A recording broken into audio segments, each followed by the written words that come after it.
özel bir röportajı ekranlarınıza getiriyoruz. Blockchain yatırım şirketi Animoca Brands'ten Kenneth Sheikh, arkadaşımız İlker Koçaş'ın sorularını yanıtladı. Mr. Sheikh, thank you very much for joining us here today. I know you have a tight schedule, so I really much appreciate that you find time and join us here today.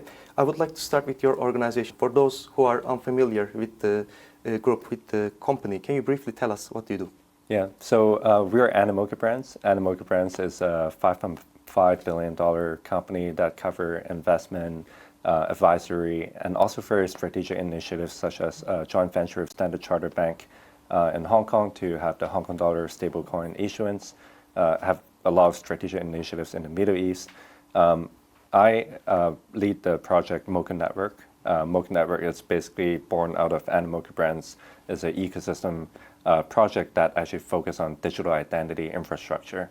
And for those who actually maybe make it easier for people to understand what we're actually building, Ethereum is the Ethereum virtual machine that validate DeFi, TradFi transactions.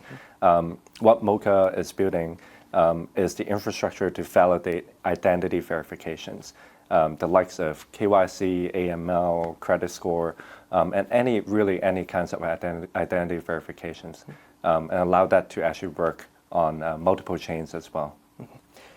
In an era of rising fraud, bot accounts, and deepfakes, how is Mocha Network making digital identity more secure and more useful at the same time? Yeah, so like there's a lot of frauds. I can tell a little bit of personal story. I just caught up. I had a family lunch with my brother-in-law, and his identity basically got stolen. He received an email saying that, hey, thank you for applying for a student loan, and please transfer your transcript data to this company so that you can complete your application.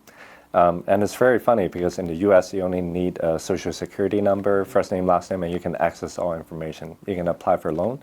And your data in terms of if you need to apply for a student loan, you actually need transcript, you need your credit score, you need your maybe bank account balance and all sorts of data.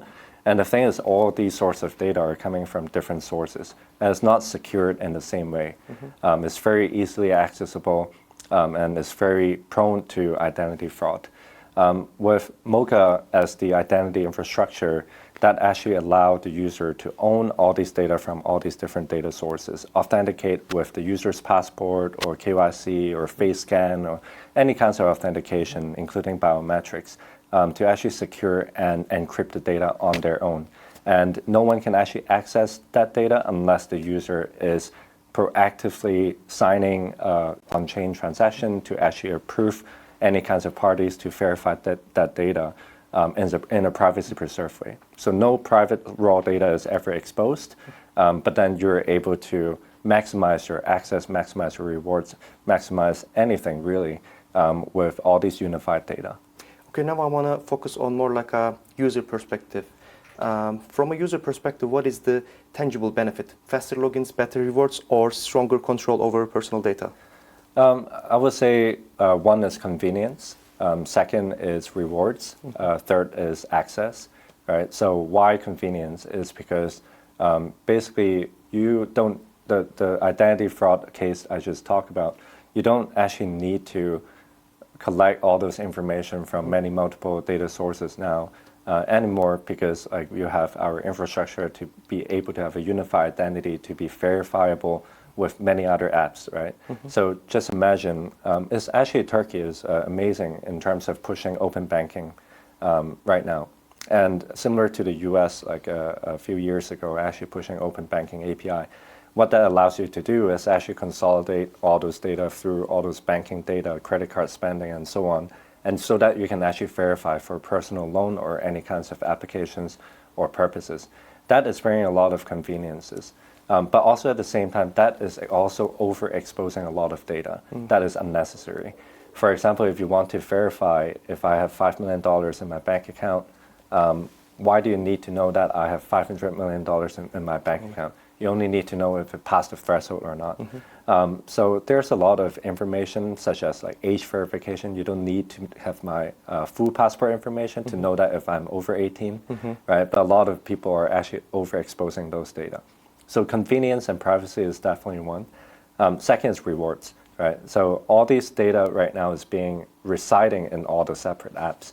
what if someone like Turkish Airlines wants to offer like a free flight for you, if you can actually verify your data across all these consumer apps, right? And you cannot do that right now, basically, without those companies directly working together.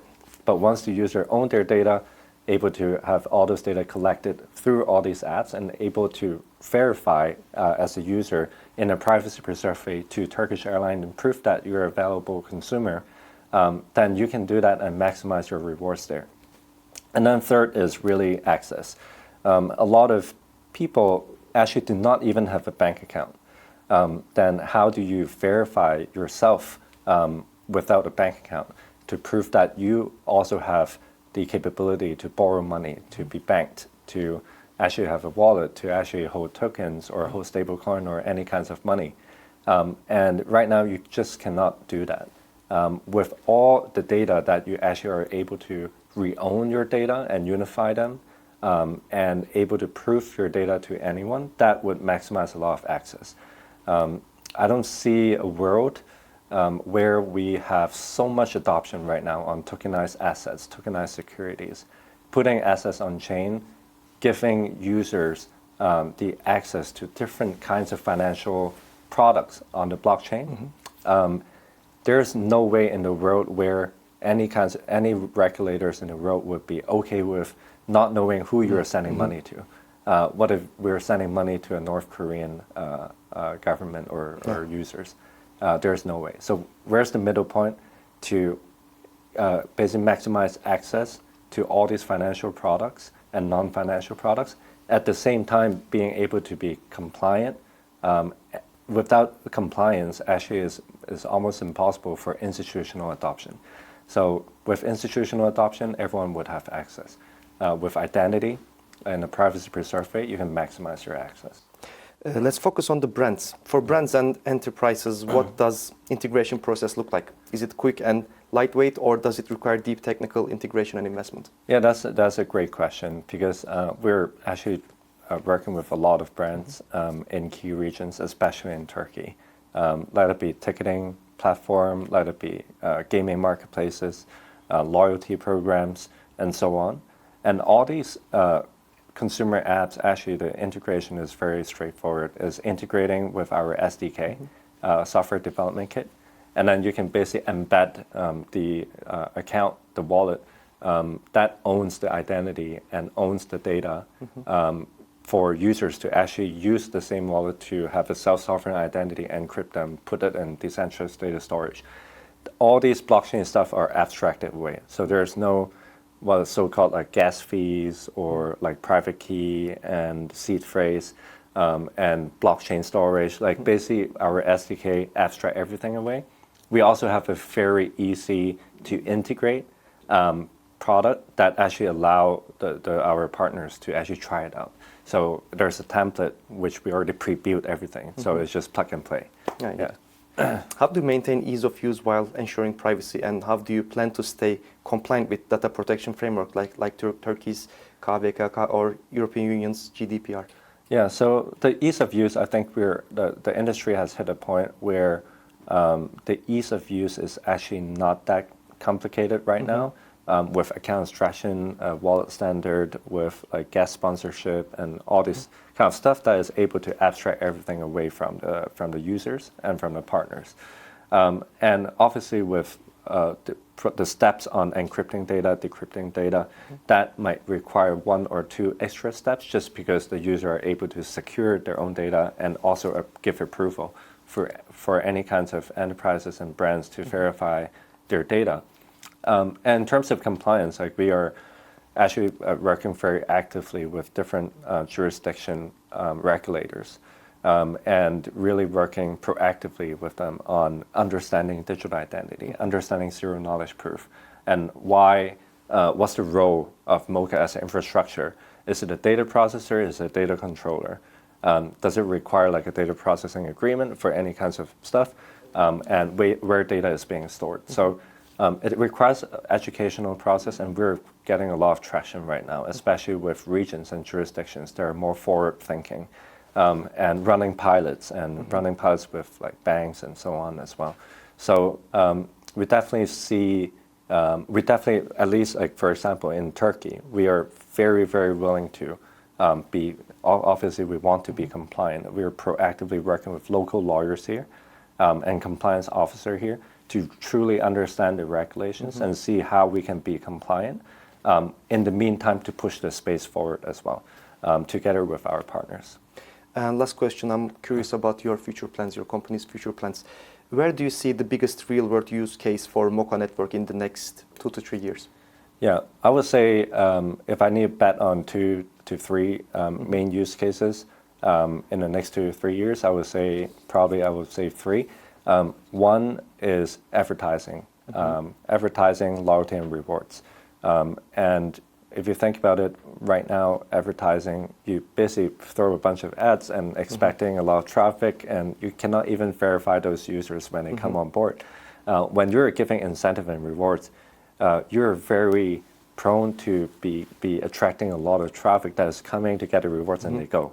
How do you verify that users truly, based on their identity, before they come on board, to make sure that you're actually onboarding the right users? Right, so it's very similar to a direct placement ads in a sense that, but then you're able to verify that user in a privacy preserved way. So that's one. Advertising is definitely going to be a very important vertical. Second is very obvious is compliance. You see all these stablecoin ordinance and all these compliance and regulations coming out. And you see all these institutions, BlackRock and so on, like pushing securities and assets on chain. And all these different jurisdictions issuing their own local currency stablecoin. There's no way, there's no on-chain identity. And there is no winner in the identity space right now. We believe we can be a winner there just because we believe in our ecosystem, our distribution, and also how we're approaching identity overall. Is going to be a privacy preserved, compliant identity that I think would be the second pillar that would be driving a lot of attention and traction. And I would say third is financial use cases. We have seen a lot of different casual financial use cases, maybe not a mortgage level kind of financial use cases, but then let's say a personal loan or buy now, pay later. These kinds of financial use cases actually very prone to bad debt, right? So how can you verify the user data across many different data sources? It doesn't need to be just like TransUnion credit score and those kind of data sources. With our infrastructure, actually allow users to unify a lot of data from different data sources, such as your credit card spending, even your loyalty points, even like many different data sources to do that. Once you do that, it would actually open up a lot of accessibility for many different people to access financial literacy, which normally is not a very openly available product for everyone. Once again, thank you very much for joining us here today. Yeah, thank you so much for having me.